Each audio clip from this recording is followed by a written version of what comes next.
Programme number 48۔ عزیز سامعین، السلام علیکم۔ ہم خدائے پاک کے بابرکت نام سے آپ کو سلام کرتے ہیں جو امن اور سلامتی بخشنے والا ہے۔ وہ چاہتا ہے کہ ہم میں سے ہر کوئی سچائی کی اس راہ کو جانے اور اس پر چلے جو خدا تعالیٰ نے قائم کی ہے، تاکہ انسان کو ابدی امن اور دائمی سلامتی حاصل ہو۔ ہمیں خوشی ہے کہ آج ہم کو سچائی کی راہ کے نام سے پروگرام پیش کرنے کی سعادت ملی۔ آج ہم داؤد نبی کی کہانی کو آگے چلا رہے ہیں۔ پہلے 2 سبقوں میں ہم نے دیکھا کہ خدا نے چھوٹی عمر میں ہی داؤد کو چن لیا تاکہ وہ بنی اسرائیل کا دوسرا بادشاہ ہو۔ حالانکہ جس دن خدا نے اسے چنا، اس نے اسی دن سے بادشاہی کی باغ ڈور اپنے ہاتھ میں نہ لی، بلکہ اسے کافی انتظار کرنا پڑا۔ ساؤل جو بنی اسرائیل کا پہلا بادشاہ تھا، اس نے خدا کی مرضی کو پورا نہ کیا، اس لیے خدا نے اسے نامنظور کیا۔ تاہم خدا نے داؤد کی بابت گواہی دی اور فرمایا کہ مجھے ایک شخص یسی کا بیٹا داؤد میرے دل کے موافق مل گیا، وہی میری تمام مرضی کو پورا کرے گا۔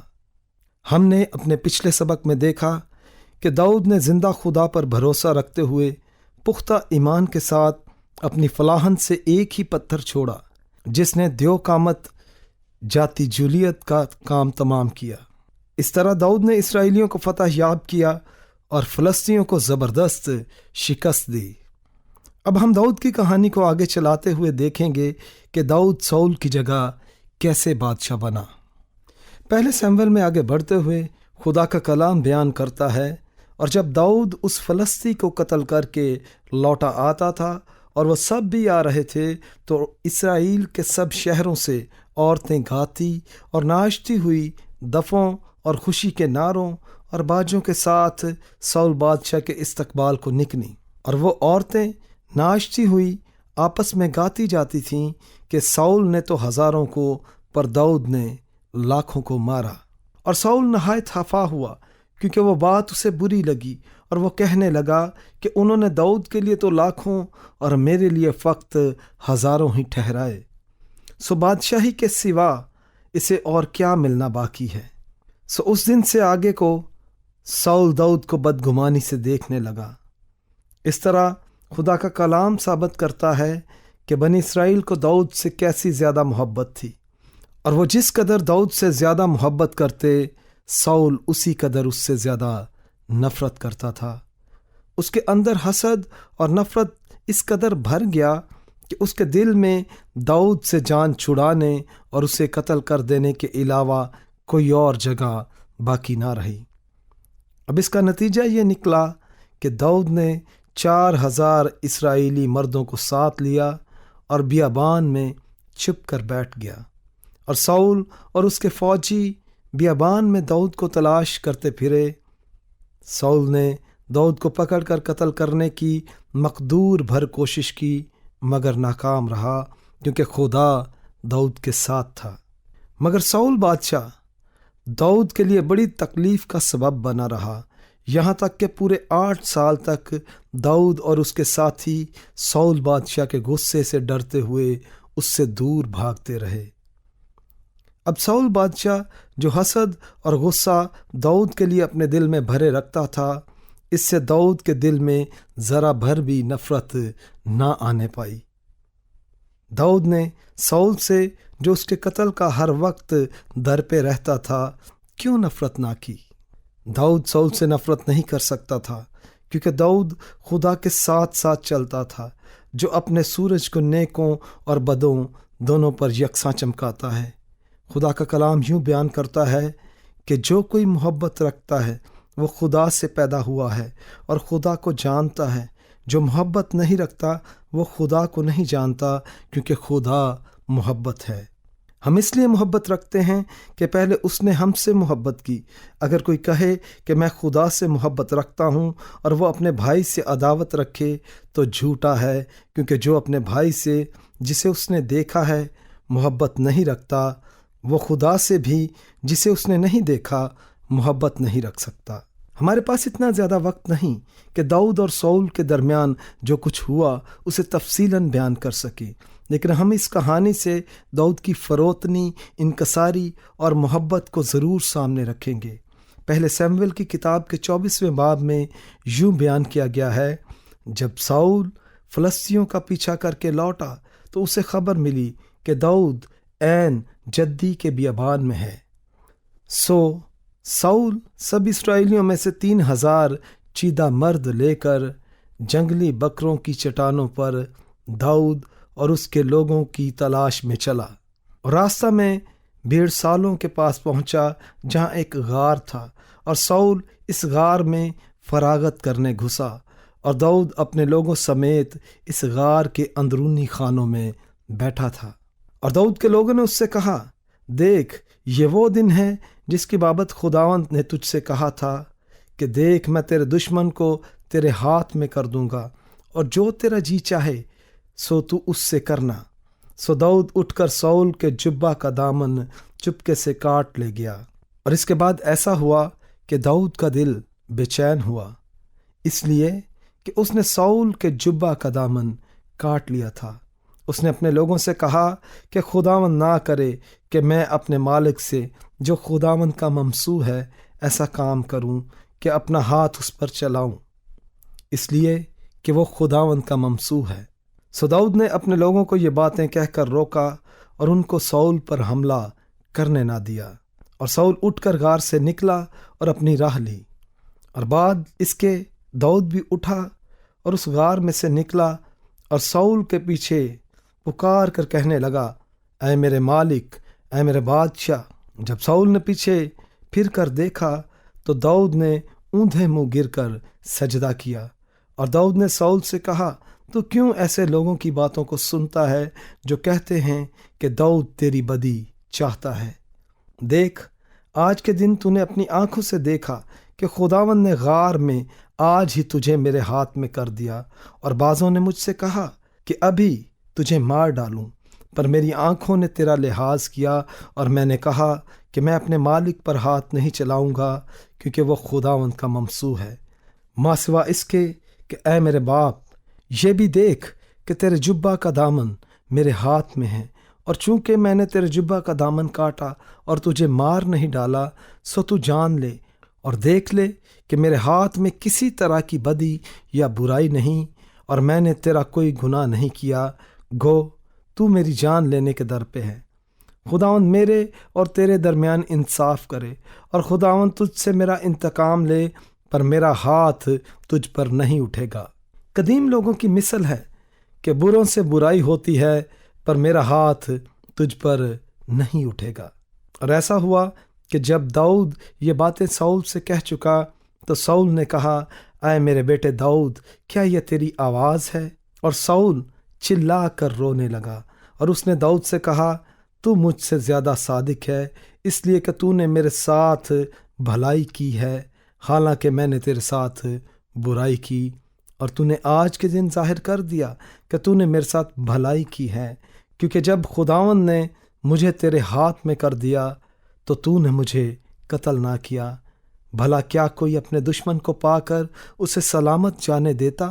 سو خداوند اس نیکی کے عوض جو تو نے مجھ سے کی آج کے دن تجھ کو نیک جزا دے۔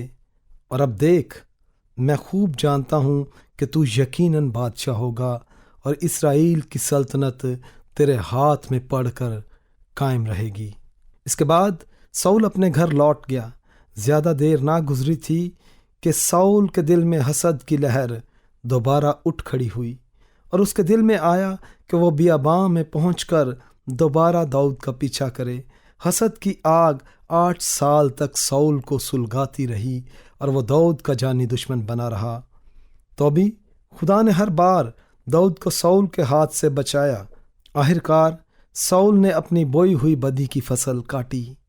31ویں باب میں یوں بیان کیا گیا ہے، اور فلسطی اسرائیل سے لڑے، اور اسرائیلی مرد فلسطینیوں کے سامنے سے بھاگے، اور کوہستان جلبوع میں قتل ہو کر گرے، اور فلسطینیوں نے ساؤل اور اس کے بیٹوں کا خوب پیچھا کیا، اور فلسطینیوں نے ساؤل کے بیٹوں یونتن، ابنداب اور دوسرے بیٹوں کو مار ڈالا، اور یہ جنگ ساؤل پر نہایت بھاری ہو گئی، اور تیر اندازوں نے اسے جا لیا اور وہ تیر اندازوں کے سبب سے سخت مشکل میں پڑ گیا۔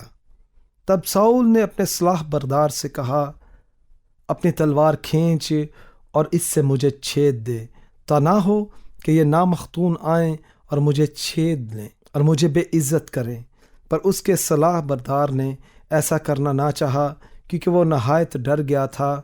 اس لیے ساؤل اپنی ہی تلوار پر گرا اور مر گیا۔ اس روز ساؤل اور اس کے تینوں بیٹے مر مٹے، اور ساؤل کی نسل مکمل طور پر نیست و نابود ہو گئی، جیسا کہ خدا نے فرمایا تھا۔ خدا کے کلام میں اس کے بعد آنے والے ابواب میں بتایا گیا ہے کہ خدا نے اسرائیل کی سلطنت کس طرح داؤد کے ہاتھ میں کر دی۔ داؤد انصاف پسند بادشاہ تھا اور راستی سے خوش ہوتا تھا، بدی اور بدکاری سے اسے نفرت تھی۔ داؤد خداوند خدا سے پورے دل سے محبت کرتا تھا۔ داؤد کی سوچوں اور خیالوں میں خدا کے کلام کو اور اس کے جلال کو اول درجہ حاصل تھا۔ اس لیے جب اسرائیل پر داؤد کو بادشاہی ملی تو اس نے سب سے پہلے خیمہ اجتماع کو اور عہد کے صندوق کو یروشلم میں لانے کا حکم دیا۔ یروشلم اسرائیل کا دارالسلطنت بن چکا تھا، اس لیے داؤد کی خواہش تھی کہ خیمہ پرستش اور قربان گاہ یروشلم میں ہو۔ جب داؤد خیمہ پرستش کو یروشلم میں منتقل کر چکا تو خدا کا کلام بیان کرتا ہے کہ اس نے خداوند کے نام کے جلال کے لیے کیسی خوبصورت ہیکل تعمیر کرنے کا منصوبہ بنایا۔ داؤد چاہتا تھا کہ ایسی ہیکل بنے جس میں عہد کا صندوق رکھا ہوا ہو اور لوگ اپنی خطا کی قربانیاں قربان گاہ پر چڑھایا کریں اور اپنی خطاؤں سے چھٹکارا پایا کریں۔ تاہم خداوند نے داؤد سے کہا کہ تو میرا گھر بنانے نہ پائے گا، مگر خدا اس کے لیے گھر بنائے گا، یعنی ایک ایسی نسل جو ہمیشہ اس کے ساتھ رہے۔ خدا نے داؤد سے جو عہد کیا اسے سنیے۔ اس نے اس سے کہا، اور جب تیرے دن پورے ہو جائیں گے اور تو اپنے باپ دادا کے ساتھ سو جائے گا تو میں تیرے اور تیری نسل کو جو تیرے صلب سے ہوگی کھڑا کر کے اس کی سلطنت کو قائم کروں گا۔ وہی میرے نام کا ایک گھر بنائے گا اور میں اس کی سلطنت کا تخت ہمیشہ کے لیے قائم کروں گا، اور میں اس کا باپ ہوں گا اور وہ میرا بیٹا ہوگا۔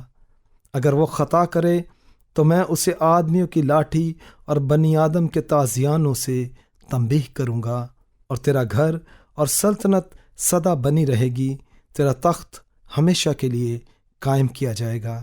کیا آپ کو اس عہد کی سمجھ آئی جو خدا نے اس روز داؤد بادشاہ سے باندھا؟ یہ عجیب و غریب عہد تھا جو انسانی سوجھ بوجھ سے بہت پرے تھا۔ خدا نے داؤد سے عہد باندھا کہ تیرا گھر اور تیری سلطنت سدا بنی رہے گی، تیرا تخت ہمیشہ کے لیے قائم کیا جائے گا۔ واہ! داؤد کی سلطنت ابد تک کیسے قائم رہے گی؟ یہ کیسے ممکن ہوگا؟ داؤد جو فقط ایک انسان تھا، اس کی سلطنت کس طرح ابدی سلطنت ہو سکتی تھی؟ اس کا جواب یہ ہے، خدا نے داؤد سے عہد باندھا کہ اس کی نسل سے ایک شخص نکلے گا جو ابدی سلطنت کو قائم کرے گا۔ داؤد کے شاہی خاندان میں سے ایک شخص پیدا ہوگا جس کے پاس اختیار ہوگا کہ وہ ابد تک آسمان پر اور زمین پر سلطنت کرے۔ اسے بادشاہوں کا بادشاہ، خداوندوں کا خدا اور صلح کا شہزادہ کہا جائے گا۔ داؤد بادشاہ کے زمانے کے سینکڑوں سال بعد اور بادشاہوں کے بادشاہ کی آمد سے تقریباً 700 سال پہلے یسایہ نبی نے یوں پیشن گوئی کی، اس لیے ہمارے لیے ایک لڑکا تولد ہوا اور ہم کو ایک بیٹا بخشا گیا، اور سلطنت اس کے کندھے پر ہوگی، اور اس کا نام عجیب، مشیر، خدائے قادر، ابدیت کا باپ، سلامتی کا شہزادہ ہوگا۔ اس کی سلطنت کے اقبال اور سلامتی کی کوئی انتہا نہ ہوگی۔ وہ داؤد کے تخت اور اس کی مملکت پر آج سے ابد تک حکمران رہے گا، اور عدالت اور صداقت سے اسے قیام بخشے گا۔ رب الافواج کی غیوری یہ کرے گی۔ کیا آپ کو علم ہے کہ وہ ہستی کون سی ہے جسے داؤد کی نسل سے یہ اختیار حاصل ہوا کہ وہ ابدی سلطنت قائم کرے گا؟ کیا آپ جانتے ہیں کہ عدالت کے روز بنی آدم کی عدالت کون کرے گا اور ابدی بادشاہت کا مالک کون ہوگا؟ ہاں، یہ وہ نجات دہندہ ہے جو بادشاہ بن کر آسمان سے آیا اور کنواری سے پیدا ہوا، اس کنواری سے جو داؤد کی نسل سے تھی۔ اس بادشاہ کے بارے میں خدا کا کلام یوں فرماتا ہے، اسی واسطے خدا نے بھی اسے بہت سر بلند کیا اور اسے وہ نام بخشا جو سب ناموں سے اعلیٰ ہے۔ جب داؤد خدا کے منصوبے کو سمجھ گیا کہ خدا اس کی نسل سے نجات دہندہ کو بھیجے گا، تو وہ خدا کے حضور سجدے میں گر گیا اور خدا ان کی تعریف و تمجید یوں کی، اے مالک خداوند، میں کون ہوں اور میرا گھرانہ کیا ہے کہ تو نے مجھے یہاں تک پہنچایا؟ تو بھی اے مالک خداوند، یہ تیری نظر میں چھوٹی بات تھی، کیونکہ تو نے اپنے بندہ کے گھرانے کے حق میں بہت مدت تک کا ذکر کیا ہے، اور وہ بھی اے مالک خداوند آدمیوں کے طریقہ پر۔ سو تو اے خداوند خدا بزرگ ہے، کیونکہ جیسا ہم نے اپنے کانوں سے سنا ہے اس کے مطابق کوئی تیری مانند نہیں اور تیرے سوا کوئی خدا نہیں۔ اور اے مالک خداوند، تو خدا ہے اور تیری باتیں سچی ہیں، اور تو نے اپنے بندہ سے اس نیکی کا وعدہ کیا ہے، سو اب اپنے بندہ کے گھرانے کو برکت دینا منظور کر، تاکہ وہ سدا تیرے روبرو پائیدار رہے، کہ تو ہی نے اے میرے مالک، اے میرے خداوند یہ کہا ہے، اور تیری ہی برکت سے تیرے بندہ کا گھرانہ سدا مبارک ہے۔ اس طرح داؤد بادشاہ نے اس کی نسل سے ہونے والے بادشاہ کی آمد کے وعدے پر خداوند کا شکر کیا۔ آپ کو جو کلام مقدس کو جانتے ہیں معلوم ہے کہ خدا نے پہلے ہی اس وعدے کا ایک حصہ پورا کر دیا ہے، کیونکہ ہم انجیل مقدس میں پڑھتے ہیں کہ داؤد بادشاہ کے زمانے کے 1000 سال بعد خدا نے اپنا فرشتہ ان چرواہوں کے پاس بھیجا جو بیت لحم کی پہاڑیوں پر اپنا ریوڑ چرا رہے تھے، جہاں 1000 سال پہلے داؤد بادشاہ اپنے باپ کا گلہ چرایا کرتا تھا۔ خدا ان کے فرشتہ نے چرواہوں سے کہا، دیکھو میں تمہیں بڑی خوشی کی بشارت دیتا ہوں جو ساری امت کے واسطے ہوگی، کہ آج داؤد کے شہر میں تمہارے لیے ایک منجی پیدا ہوا ہے، یعنی مسیح خداوند۔ ہاں، وہ بادشاہ جس کا خدا نے وعدہ کیا تھا کہ وہ داؤد کی نسل سے ہوگا، وہ پیدا ہو چکا ہے۔ آج کل وہ آسمان پر ہے اور عدالت کے روز کا منتظر ہے۔ یہ وہ خوفناک اور شاندار دن ہے جب وہ بادشاہ یعنی یسوع مسیح دوبارہ آسمان سے آئے گا اور تخت عدالت پر بیٹھ کر ہر بشر کا راستی سے انصاف کرے گا۔ اس دن ہر کوئی جان لے گا کہ خدا نے ابدی سلطنت کا جو وعدہ داؤد سے کیا تھا وہ بالکل سچا ہے اور وہ پورا ہوا ہے۔ اس روز کہا جائے گا کہ دنیا کی بادشاہی ہمارے خداوند اور اس کے مسیح کی ہو گئی، اور وہ عبدالآباد بادشاہی کرے گا۔ آج کا پروگرام یہیں پر ختم ہوتا ہے۔ آپ نے ہمارا پروگرام سنا، آپ کا شکریہ۔ خداوند نے چاہا تو اگلے پروگرام میں ہم داؤد بادشاہ کی کہانی کو آگے چلائیں گے اور ایسا واقعہ سنیں گے جس کے سننے سے کان سن ہو جائیں۔ آپ کا شکریہ، خدا آپ کو برکت دے۔ ہم خدا کے کلام کی اس آیت سے آپ کو رخصت کرتے ہیں۔ واہ، خداوند کی دولت اور حکمت اور علم کیا ہی عمیق ہے، اس کے فیصلے کس قدر ادراک سے پرے، اور اس کی راہیں کیا ہی بے نشان ہیں، کیونکہ اسی کی طرف سے اور اسی کے وسیلہ سے اور اسی کے لیے سب چیزیں ہیں۔ اس کی تمجید ابد تک ہوتی رہے، آمین۔